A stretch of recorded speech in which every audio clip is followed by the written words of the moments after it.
Olá pessoal, bem-vindo aí a mais um vídeo, né? Essa daqui é a segunda parte da base teórica de uma série de vídeos aí sobre a base teórica do laboratório de mudanças, né? Então, na primeira parte a gente falou aí sobre sistema de atividade, o que era uma atividade, né? Demos alguns exemplos, os elementos do sistema de atividade e falamos aí também de diferentes formas de colaboração entre esses sistemas de atividade, né?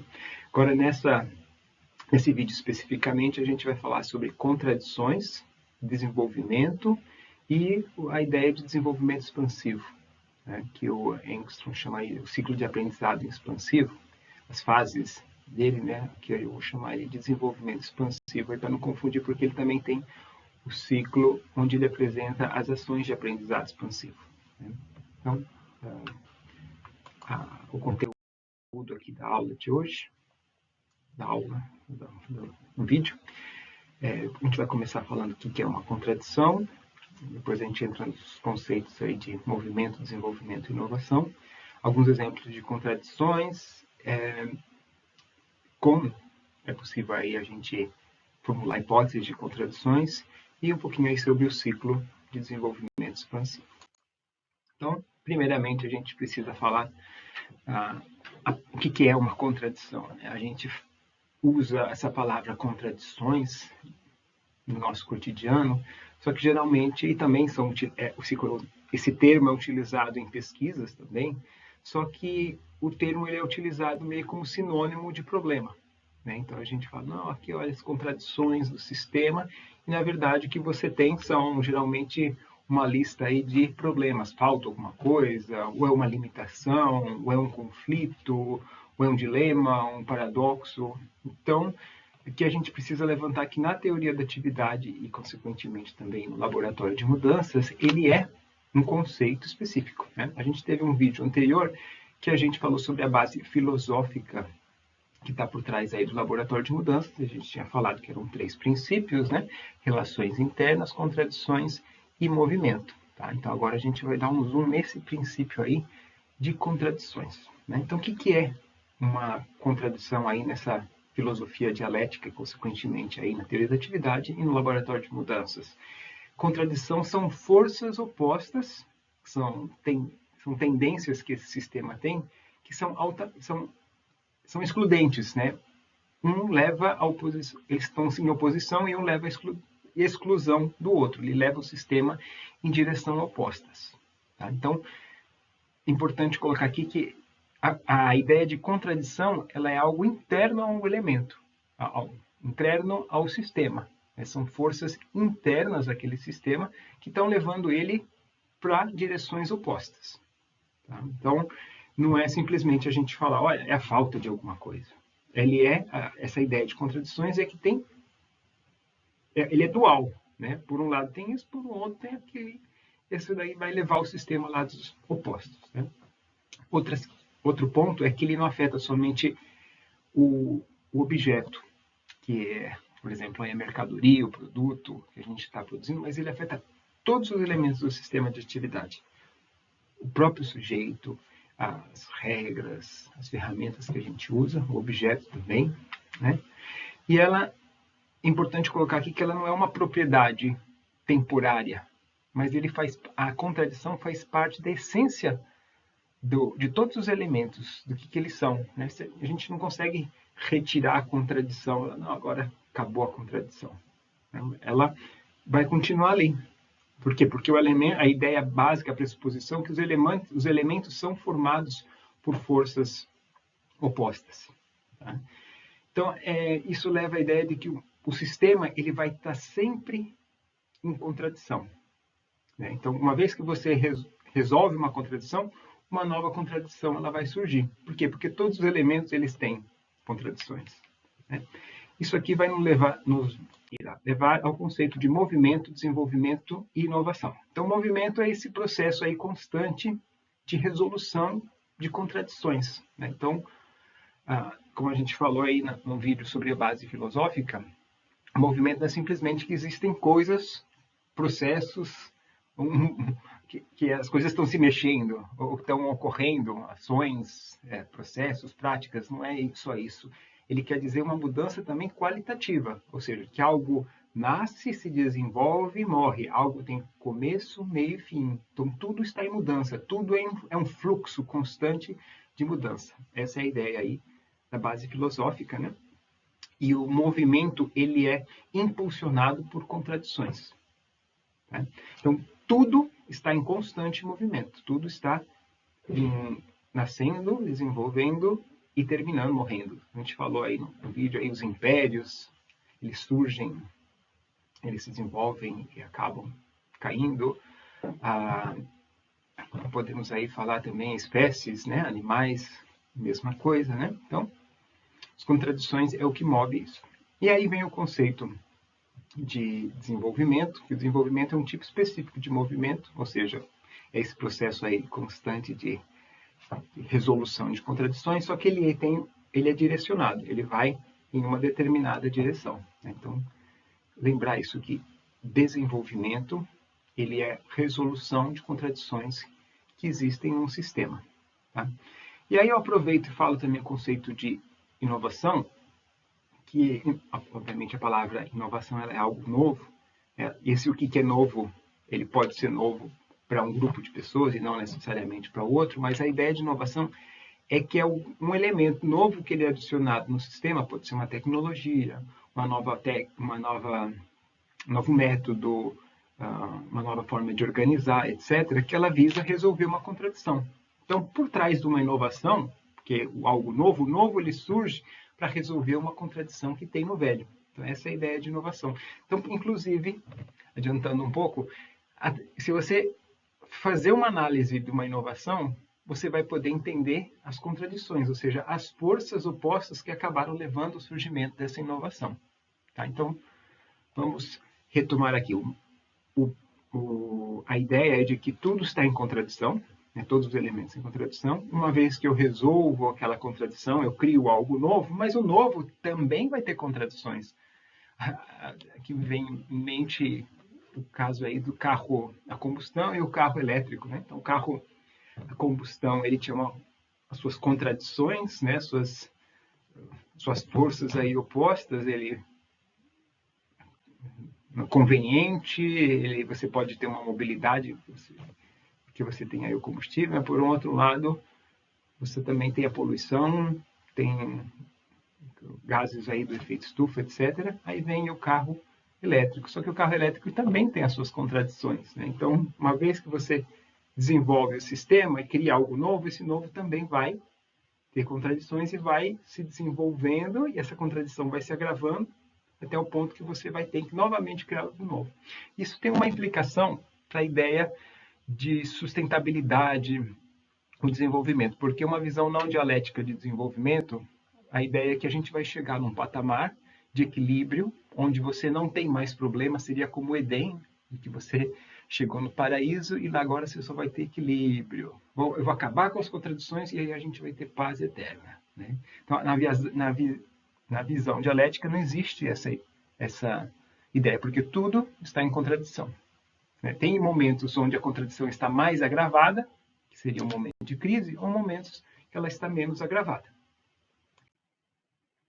Vamos pegar aqui agora um exemplo para exemplificar as contradições, o exemplo da produção que a gente chama de produção moderna, produção industrializada, agrícola.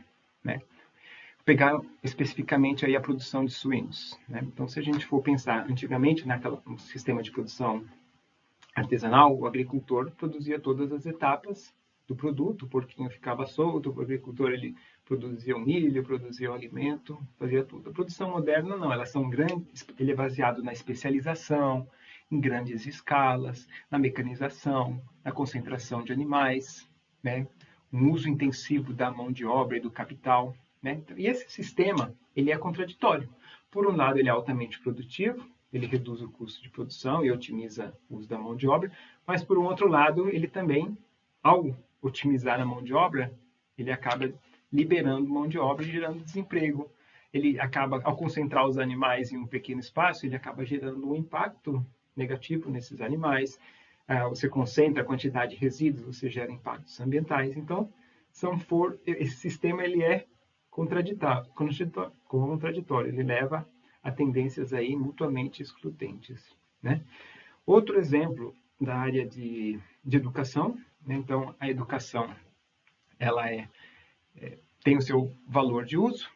O que é o valor de uso? É a sua utilidade, que eu vou criar um sujeito, vou construir um sujeito com capacidade crítica, com conhecimento, com habilidades. Então, essa é a utilidade da educação. Por outro lado, ela tem o seu valor de troca, né?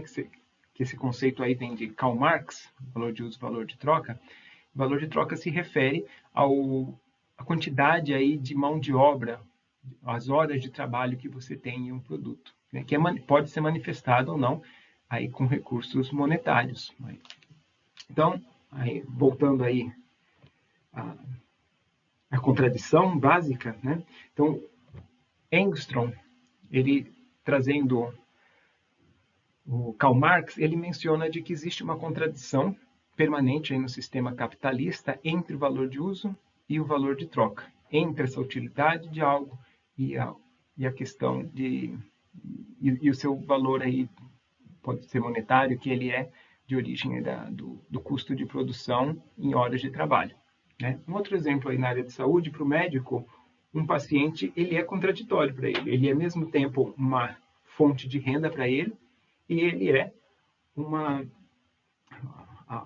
a utilidade do seu trabalho. Então, o médico ele quer curar o paciente, mas ao mesmo tempo, se ele curar o paciente, ele não vai ter mais a renda dele, né? Então, o trabalho aí do médico ele é contraditório. E a pergunta é, como é que eu identifico as contradições, né? Então, aqui a gente tem que abrir um parênteses e falar que contradições, ela não está aparente. O que a gente consegue observar no dia a dia são as manifestações dela. A gente pode ver conflitos, a gente pode ver distúrbios, a gente pode ver brigas, a gente pode ver o que são as manifestações dessas contradições. Então, a contradição é uma explicação, né? A gente não consegue ver ela, então a gente não consegue identificá-la, mas a gente pode formular hipóteses dela, né? Generalizações de quais são essas forças que estão levando essas manifestações que nós estamos observando, né? Então, existem pelo menos aí 3 tipos de análises, né, que podem ser utilizadas aí com a teoria da atividade, laboratório de mudanças. Uma delas é a análise histórica, né? Então, quando você vê o sistema em movimento, em desenvolvimento, você consegue identificar essas forças, surge algo novo, e esse novo ele visa resolver uma força que existia, né? Uma vez que você analisa o que já aconteceu, é muito mais fácil do que você analisar somente o presente, né?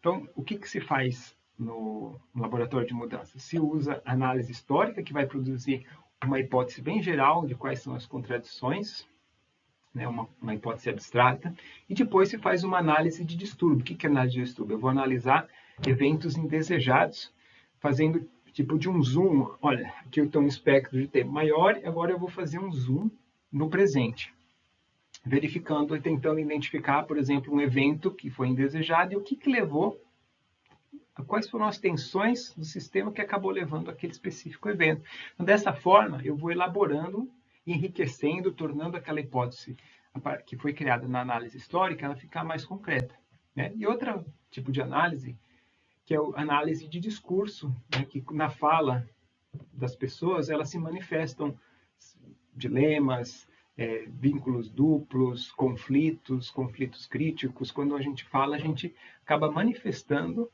essas contradições também, né? Então, essa é outra forma aí de analisar, e eu acho que seria um tema interessante aí para um próximo vídeo, tá?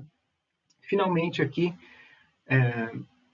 eu vou apresentar o conceito específico de contradição utilizado aí na teoria da atividade de Engström. Então, o Engström, em 1987, ele propõe esse ciclo que vocês estão vendo aí, né, que são algumas fases de desenvolvimento, né, que aqui eu vou chamar de desenvolvimento expansivo.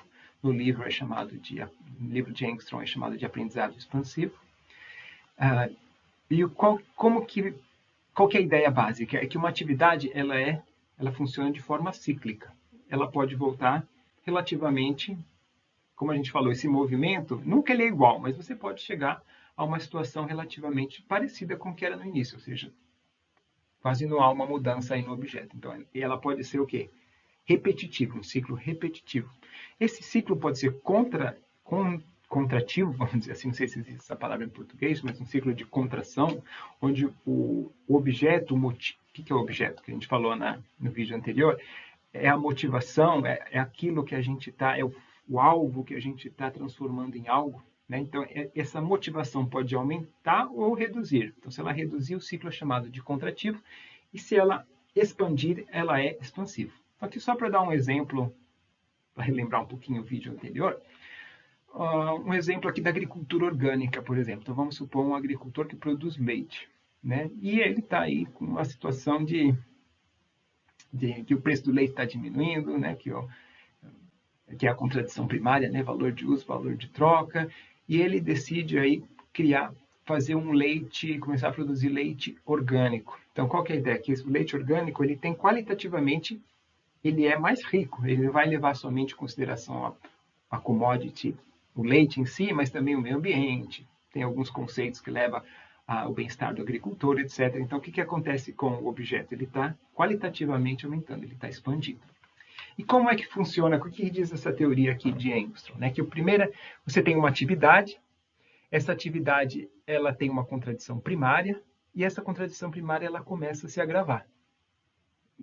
Ela vai se agravando e vai começando a surgir manifestações. Vamos pegar o exemplo da produção moderna industrializada de suínos, que eu falei um pouco mais para trás aí. Né?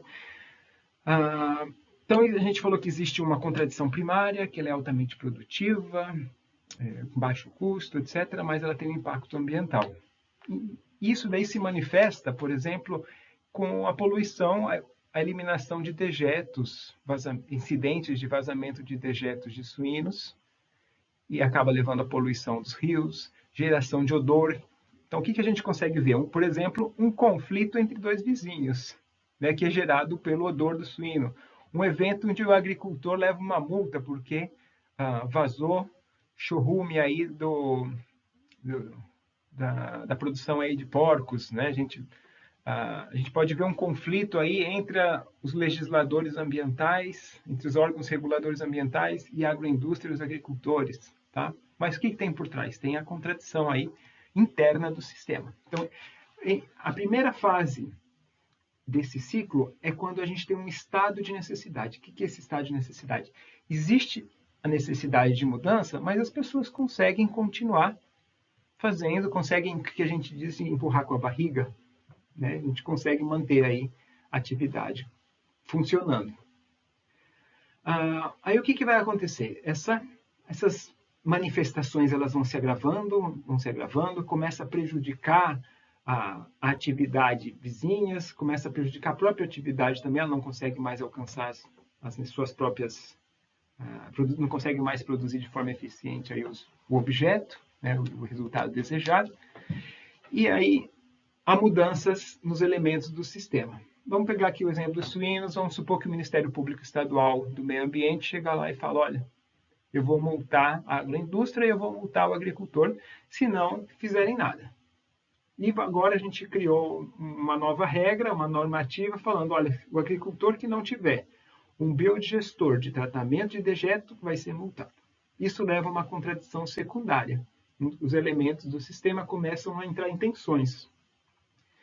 Então, aqui entra o conceito de contradição secundária proposto por Engstrom. Né? Então, existe a primária, que é interna aos elementos, então são duas forças internas do elemento, e ela se manifesta em secundárias, que é entre elementos do sistema. Então, a primária, ela agrava e ela leva a mudanças nos elementos do sistema, e essa mudança leva a tensões. Vamos supor aqui o exemplo que mudou a lei, que é aquela, a gente pensar no triângulo que foi o vídeo passado. A regra muda, essa regra ela exige uma mudança, ela entra em tensão com a ferramenta, por exemplo, você precisa de um biodigestor agora.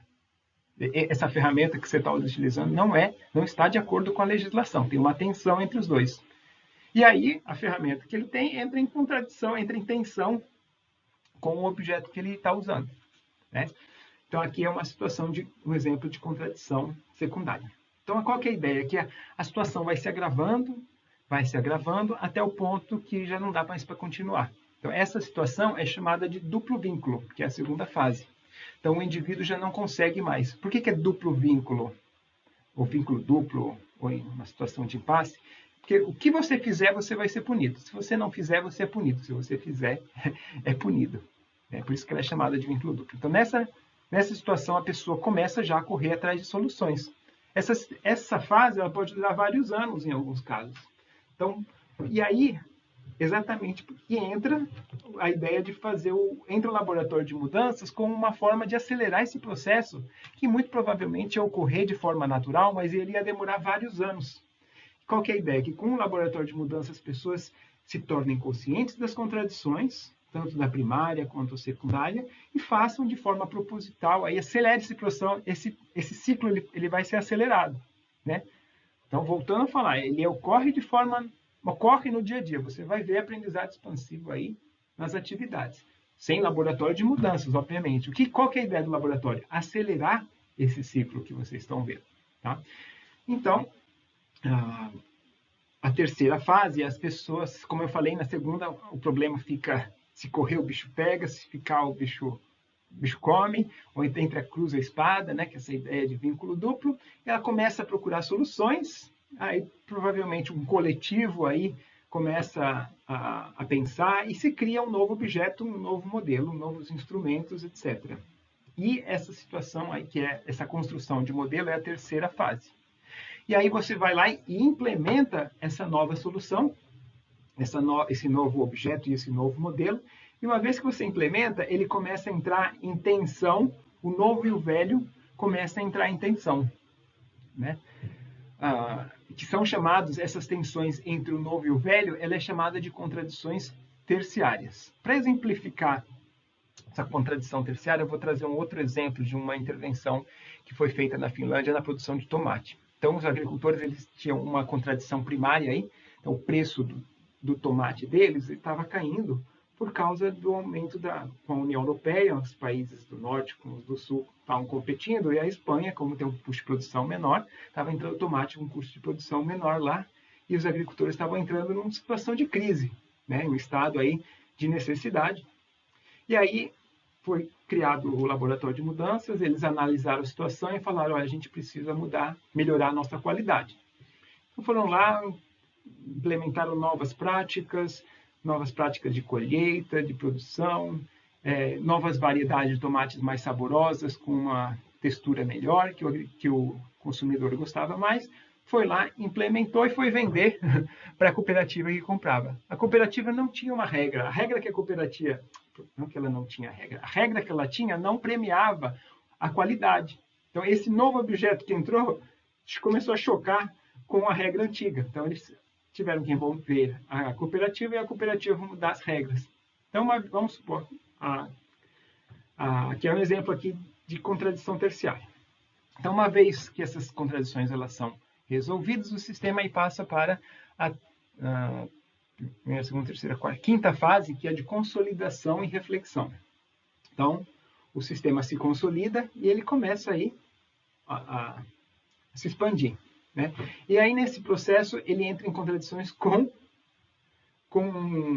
sistemas de atividades vizinhos. Essa tensão entre um sistema de atividade e o sistema de atividades vizinhos é chamada de contradição quaternária, tá? Só para dar um exemplo dessa produção de tomate. Então, agora, se produz um tomate, as regras foram modificadas, a cooperativa começa a vender para o varejo tomates de alta qualidade, embalhados aí em uma embalagem tanto diferenciada, mas chega lá no varejo, o varejo não faz essa diferenciação, então ele se choca aí, tem uma tensão com os sistemas vizinhos, tá? Então, essa é a ideia do ciclo expansivo. Então, vamos aqui fazer um resumão, né? Então, a gente hoje nesse vídeo falamos aí sobre o que é contradição, que são forças opostas internas aos elementos do sistema. Ela é interna, ela é dual, né? Uma força oposta que leva o sistema a direções opostas, tá? nós falamos também que ela é uma propriedade, não é uma propriedade, desculpa, não é uma propriedade, ela faz parte da essência, ela existe, sempre vai existir, você não consegue eliminar, ela vai se quando você vai desenvolvendo o sistema, ela vai se manifestando nos novos elementos do sistema, mas não quer dizer que ela foi eliminada. Tá?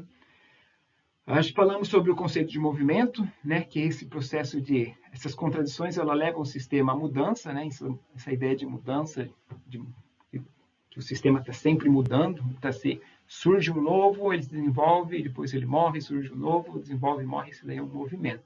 Tá? E quando o movimento ele tem uma certa direção, isso é chamado de desenvolvimento. Tá? E falamos também de inovação, que a inovação é o novo para resolver uma contradição. É o elemento novo que nasce. É o processo aí de criação de algo novo. Então, são conceitos que estão muito interligados. Inclusive, junto com o conceito de aprendizagem, que vai ser o tema do próximo vídeo.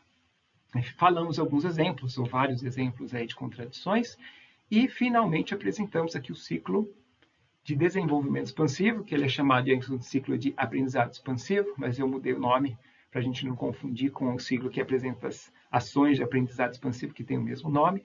E falamos aqui das fases, né? Que o sistema tem uma contradição primária e começa a se agravar, e nessa fase é chamada de estado de necessidade, ela se agrava, leva a mudanças dos elementos, esses elementos entram em tensão, que é chamado de contradição secundária, aí começa a se pensar, se construir algo novo, se implementa esse algo novo, e aí ele vai entrar em tensões entre o novo e o velho, que são as contradições terciárias, e começar a se chocar com sistemas de atividade vizinhos, que são a contradição quaternária. E aí é um processo cíclico, né, que vai se consolidar, vai voltar a aparecer contradições primárias que vão se agravar e vai levar o sistema novamente ao estado de necessidade. Então, essa é a ideia de contradições. Então, no próximo vídeo, a gente vai entrar aí no conceito de aprendizagem. O que é aprendizagem? Quais são os tipos de aprendizagem? O que é aprendizagem expansiva, que é o conceito aí específico muito importante aí no laboratório de mudanças. Então, aí não perca o próximo vídeo.